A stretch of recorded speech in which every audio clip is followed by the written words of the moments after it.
Hello, welcome back to my channel. I hope आप सभी सही हो, स्वस्थ हो और सभी अच्छा कर रहे हो अपनी अपनी लाइफ में। आज हम बात करेंगे how to make plan of teaching life science. उसमें हम पढ़ेंगे कि रीइंफोर्समेंट में कैसे प्लान बनाए जाते हैं। तो फर्स्ट ऑफ ऑल जैसे बेसिक फॉर्मेट रहता है हमारा कि ऊपर पहले हमारा नेम और university roll number, class, date, जिस को प्लान डिलीवर किया गया है, और सब्जेक्ट जैसे ये लाइफ साइंस का है तो यहाँ पे लाइफ साइंस रहेगा, और टॉपिक लाइफ साइंस में कौन सा टॉपिक आप पढ़ा रहे हो वो, और टाइम ड्यूरेशन। जैसे स्किल, ये रीइंफोर्समेंट स्किल का करवा रही हूँ मैं, तो इसमें टाइमिंग रहती है 5 to 7 मिनट। तो फिर रहता है हमारा सुपरवाइजर की, हमारा जो कॉलेज में सुपरवाइजर है जो हमें अटेंड करता है, गाइड करता है, उनका नाम रहता है। ओके, तो फर्स्टली 2 कॉलम बनाए जाते हैं। First is people teacher activity और सेकंड इज कंपोनेंट यूज। ये कॉलेज टू कॉलेज ये फॉर्मेट वेरी भी करता है। कई लोग जो है तीन कॉलम बनाते हैं। हर एक कॉलेज का अलग अलग से सिस्टम रहता है। तो जिस कॉलेज से मैं भी ऐड कर रही हूँ तो हम जो है कॉपीज में स्किल के स्पेशली 2 कॉलम बनाते हैं। तो फर्स्ट कॉलम में आएगा हमारे पास पीपल टीचर एक्टिविटीज और सेकंड कॉलम में आएगा कंपोनेंट यूज्ड। मतलब जो भी कंपोनेंट है, जो जो भी यूज किए गए हैं हमारे प्लान में, वो सारे इस तरफ लिखे रहेंगे। और इस तरफ को जो है पीपल टीचर, मतलब जो विद्यार्थी अध्यापक होगा वो। तो फर्स्ट ऑफ ऑल रीइंफोर्समेंट होता क्या है? स्किल ऑफ रीइंफोर्समेंट जब हम करते हैं तो सबसे पहले हमें पता होना चाहिए कि रीइंफोर्समेंट क्या होता है। रीइंफोर्समेंट का मतलब होता है कि जब भी हमें कोई जवाब देता है या फिर कोई रिस्पॉन्स देता है तो बदले में जो हम प्रतिक्रिया करते हैं वो बच्चे को उत्साहित करने के लिए, ठीक है। जैसे कि अगर मैंने कुछ क्वेश्चन पूछा और बच्चे ने सही आंसर दे दिया और एक अच्छा आंसर दिया, तो मैं कहूंगी yes, very good, you are right. तो ये क्या है, रीइंफोर्स कर रही हूं मैं कि हाँ शाबाश, आप अच्छा कर रहे हो, आपने अच्छा बोला या आपने सही जवाब दिया। या फिर ये इनमें जो स्किल में जो है बहुत से डिफरेंट काइंड के हमारे पास कंपोनेंट भी रहते हैं।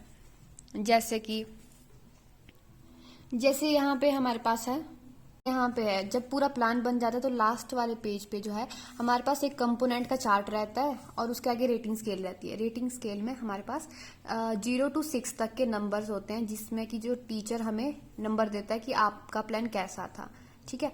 इसमें 0 का मतलब होता है एक्सट्रीमली वीक, और 1 का मतलब होता है वेरी वीक, 2 का मतलब होता है वीक, और 3 का मतलब होता है एवरेज, और 4 का मतलब होता है वेरी गुड, और 5th नंबर का मतलब होता है कि अच्छा है प्लान, गुड है, और 6 का मतलब है एक्सट्रीमली गुड, मतलब बहुत ही ज्यादा अच्छा है, बहुत ही ज्यादा एक्स्ट्रा ऑर्डिनरी बच्चा होगा जिसने इतना अच्छा परफॉर्म किया होगा, ठीक है। और ये दोनों प्लान और परफॉर्मेंस के बेस पे होता है। तो फर्स्ट जो कंपोनेंट रहता है रीइंफोर्समेंट स्किल में, first of all reinforcement skill जो रीइंफोर्समेंट होती है वो भी 2 प्रकार की होती है। First one is positive and negative. तो जब भी हम टीचिंग की बात करते हैं तो हम यहाँ पे जो है नेगेटिव रीइंफोर्समेंट की बात बिल्कुल भी नहीं करते हैं, यहाँ पे सिर्फ पॉजिटिव रीइंफोर्समेंट ही चलती है। तो पॉजिटिव जैसे कि बच्चों को हम प्रेज करेंगे कि हाँ आपने अच्छा बोला, वेरी गुड, और बच्चों को जो है एनकरेज करेंगे, हाँ शाबाश आप अच्छा बोल रहे हो, हाँ हाँ, और बोलो, थोड़ा सही बोल रहे हो, मतलब इस प्रकार के वर्ड जो है यूज किए जाते हैं। तो इनके कंपोनेंट को नाम दिया गया है इन चीजों को। जैसे फर्स्ट है use of praise word, well done, good, excellent, very good, ये सारे वर्ड जो है प्रेज वर्ड में आते हैं। फिर दूसरा है use of statement accepting peoples feeling, मतलब कि जब जो भी बच्चे ने बोला है, जो भी बच्चे ने स्टेटमेंट दिए उसको एक्सेप्ट करना है। बच्चे को ऐसी फीलिंग आनी चाहिए कि हाँ वो सही बोल रहा है, टीचर उसकी फीलिंग को एक्सेप्ट कर रहा है कि हाँ आपने सही बोला, अब थोड़ा और कोशिश करो, ठीक है। तो इसमें आते हैं हमारे पास वर्ड जैसे कि हाँ हाँ आप सही बोल रहे हो, थोड़ा और कोशिश करो, हाँ 1-2 पॉइंट और बताओ, थोड़ा और सोचिए, हाँ आप सही बोल रहे हो। ये वाले वर्ड जो है ये इस कंपोनेंट में आते हैं। फिर है थर्ड में रिपीटिंग, रिप्रेजिंग एंड समराइजिंग, मतलब थोड़ा सा समराइज कर देंगे हम उस रिस्पॉन्स को और थोड़ा सा रिप्रेज कर देंगे कि बहुत अच्छा बोला, ठीक है। इससे बच्चे को हिम्मत आएगी कि हाँ मैं सही बोल रहा हूँ, मैं सही कर सकता हूँ। फिर आता है next use of non verbal action. तो नॉन वर्बल जैसा कि नाम से पता चल रहा है नॉन वर्बल, यहाँ पहले जो भी हो रहा था वो बोल के हो रहा था, हम बोल वर्बली जो है रीइंफोर्समेंट दे रहे थे बच्चे को। अब हम क्या करेंगे, नॉन वर्बल रीइंफोर्समेंट करेंगे। तो पहले जैसे इसमें क्या आएगा, जैसे नोडिंग ऑफ हेड कर दिया, बच्चे को हल्की सी स्माइल पास कर दी कि हाँ आप सही बोल रहे हो, तो बच्चे को कॉन्फिडेंस आएगा हाँ मैं सही आंसर कर रहा हूँ, तो वो थोड़ा और अच्छे से करेगा। जैसे नोडिंग ऑफ हेड और उसके पीठ थपथपा दी, ये सारे जो एक्शन होते हैं नॉन वर्बल एक्शन होते हैं। और फिर है fifth, use of extra verbal reinforcement. पहले तो हमने किया नॉन वर्बल, अब है एक्स्ट्रा वर्बल, मतलब जो कुछ ज्यादा कर रहा है, जब कोई ज्यादा ही अच्छा रिस्पॉन्स मिल गया है हमें, तो अब हम क्या कर सकते हैं, उनके लिए क्लैपिंग कर सकते हैं, है ना। तो ये आता है हमारा एक्स्ट्रा वर्बल रीइंफोर्समेंट में। तो ये थे हमारे 5 कंपोनेंट ऑफ रीइंफोर्समेंट स्किल जो कि यूज होने चाहिए, और जितने भी ये यूज हुए होंगे उसके हिसाब से टीचर हमें रेटिंग देता है। फिर नीचे आता है फीडबैक और रेटिंग स्केल के हिसाब से जो भी उसका परफॉर्मेंस रही होगी उस बच्चे की, उसके हिसाब से उसको रेटिंग दी जाती है। ओके, तो अब मैं आपको एक डेमो दे देती हूँ, ठीक है। ये मेरी कॉपी है, जो पहले दिखाई थी वो किसी और की कॉपी थी। तो ये फर्स्टली ऊपर वाले कॉलम में पीपल टीचर एक्टिविटीज, इस वाले कॉलम में पीपल टीचर एक्टिविटीज रहेगी, और इस साइड कंपोनेंट यूज। ऊपर का मैंने बता दिया कि ऊपर name, university roll number, class, date जब वो डिलीवर किया गया plan, subject, topic name and time and also supervisor name, ये सब रहेगा, ठीक है। तो फर्स्ट, जैसे कि अब पीपल टीचर बोलता है कि गुड मॉर्निंग स्टूडेंट्स, और बच्चे रिस्पॉन्स करते हैं गुड मॉर्निंग मैम। तो यहाँ पे जो है पीपल बोल सकता है, पीपल टीचर बोल सकता है कि सिट डाउन नाउ। वो स्टार्ट करेगा, in our previous lecture we discussed about tissue, और ब्लैक बोर्ड पे लिख देगा अपना टॉपिक का नाम। मतलब पहले क्या करेगा, ये बताएगा कि हमने पिछले लेक्चर में क्या पढ़ा था। हमने पिछले लेक्चर में टिश्यू के बारे में पढ़ा था, तो इसके रिगार्डिंग आप कोई भी लाइन लिख सकते हो, ऐसा कुछ लिख सकते हो कि हाँ हमने पिछले कल यह पढ़ा था या यह डिस्कस किया था। फिर आता है फिर नेक्स्ट, अब वो रीइंफोर्समेंट करने के लिए क्वेश्चनिंग स्टार्ट कर देगा। अब उसने पढ़ाया था, अब उसको इवैल्यूएशन करनी है, तो कैसे करेगा इवैल्यूएट कैसे करेगा बच्चों को, क्वेश्चन पूछ के। तो यहाँ पे कुछ क्वेश्चन है, जैसे what are tissues. Yes Neha, you tell me. Now Neha answer करेगी, tissues are the group of cell having common origin and similar or related structure which work together to perform a common function is called tissue. Okay तो ये उसकी तरफ से response आया, tissue की definition आई। अब people teacher अब देगा वो, अब रीइंफोर्समेंट करने का काम आ गया। यहाँ पे वो बोल सकता है, अगर उसने सही आंसर किया तो वो बोल सकता है यस, एक्सीलेंट, या फिर वेरी गुड, गुड, या राइट, करेक्ट, ये सब चीजें यूज कर सकता है। और बोल सकता है उसे सिट डाउन, ठीक है। सिट डाउन बोलना बहुत इंपॉर्टेंट होता है, ठीक है। यही बात एग्जामिनर जो है नोट करता है कि बच्चे को जब उसको रीइंफोर्समेंट भी दी गई है, क्या उसको बैठने के लिए बोला गया कि नहीं। तो ये बात भी आपने ध्यान में रखनी है।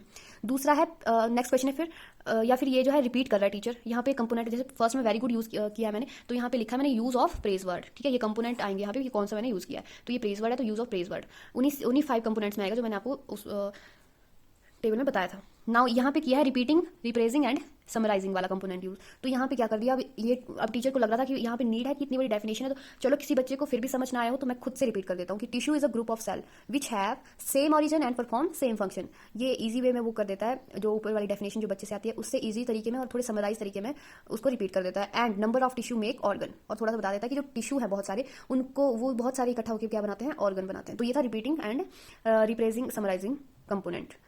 अब हम इसके आगे देखते हैं। तो नेक्स्ट जैसे बच्चे बोलते हैं, student tell me what is the study of tissue. मतलब कि टिश्यू की स्टडी को क्या कहते हैं। मे बी यहाँ पे question, Arjun you tell me. Okay तो अर्जुन आंसर करेगा मैम हिस्टोलॉजी, ठीक है। Very good Arjun, sit down. Now tell me some function of tissue. Yes Sanjana you tell me. Now Sanjana, tissue form organs. People teacher. Yes, you are right. Carry on. Now, Sanjana. Tissue protect, support, packing of nerves, lymphatic and blood vessel. Third point is tissues perform specific function. Now, people teacher. Excellent, Sanjana. Sit down. Clap for her. यहाँ पे उसके लिए clap करवाया गया है, ठीक है। तो क्लैप करवाया गया, तो ये कौन सा कंपोनेंट था, एक्स्ट्रा वर्बल रीइंफोर्समेंट। यहाँ पे है एक्स्ट्रा वर्बल रीइंफोर्समेंट, ठीक है। और प्रेज वर्ड भी है, उसको एक्सीलेंट भी बोला है। और यहाँ ऊपर हम यू आर राइट, ये कौन से कंपोनेंट थे, तो ये था extra verbal component, extra verbal reinforcement. और plus you are right carry on, ये कौन सा था, use of statement accepting peoples feeling, मतलब उसकी फीलिंग को एक्सेप्ट कर रहे हो आप कि हाँ सही बोल रहे हो, थोड़ा और कोशिश करो, you are right carry on. फिर नेक्स्ट है student now tell me type of tissue. Sahil you tell me. यहाँ पे देखिए आप कि क्वेश्चन पहले पूछा जा रहा है फिर नाम लिया जा रहा है बाद में। ऐसा क्यों, ऐसा इसलिए क्योंकि ताकि पूरी क्लास जो है ध्यान से क्वेश्चन को सुने, ताकि बच्चे जो है अटेंटिव होकर क्लास में बैठे। अगर हम नाम पहले ले लेंगे तो क्या होगा, बाकी जो बच्चे होंगे वो ध्यान से सुनेंगे नहीं, उनका ध्यान डाइवर्ट हो जाएगा और वो जो है टॉपिक से डाइवर्ट हो जाएंगे। तो इसीलिए पहले क्वेश्चन पूछा जाता है ताकि पूरी जो क्लास है वो ध्यान से सुने, और फिर मतलब बच्चे का नाम लिया जाएगा। Yes Sahil you tell me. Now Sahil ma'am, 2 type pupil teacher. Yes correct, tell me their name. Now Sahil plant tissue and animal tissue. अब जो टीचर है वो जो है इन दोनों जो उसको रिस्पॉन्स मिला plant tissue and animal tissue, उसको जो है ब्लैक बोर्ड पे लिखेगा। तो ये क्या है, कौन सा कंपोनेंट यूज हो रहा है, writing pupils response on black board, ठीक है। ये भी एक कंपोनेंट है कि बच्चे का जो रिस्पॉन्स है उसको वो ब्लैक बोर्ड पे लिख रहा है। बच्चे ने जो भी रिस्पॉन्स दिया, जब भी कोई बच्चा एग्जाम्पल बोलता है, कुछ भी बोलता है जो बच्चे ने रिस्पॉन्स किया, जो अगर टीचर को लगे कि इसको लिखना चाहिए ब्लैक बोर्ड पे तो वो लिख सकता है। तो वहाँ पे कंपोनेंट यूज होगा writing pupils response on black board. Okay now next है पीपल टीचर। बोलेगा यस रीइंफोर्स कर रहा है ना वो, गुड सिट डाउन। यहाँ पे skill of sorry component of phrase word use हो रहा है ना। Student do you know about animal tissue. अब जो है टीचर उसके टाइप्स के बाद जो है प्लांट टिश्यू और एनिमल टिश्यू के बाद पूछ रहा है कि क्या आप एनिमल टिश्यू के बारे में जानते हैं। फिर वो बोलेगा yes Sakshi you tell me. Now Sakshi ma'am there are 4 type of animal tissue. Okay now first one is epithelial tissue, second one is muscular tissue and third. Now teacher अपना हेड अप एंड डाउन कर रहा है, think again, फिर से सोचो। फिर साक्षी बोलती है third connective tissue and fourth is nervous tissue. Now pupil excellent Sakshi sit down. So there are 4 type of animal tissue, epithelial, muscular, connective and nervous tissue.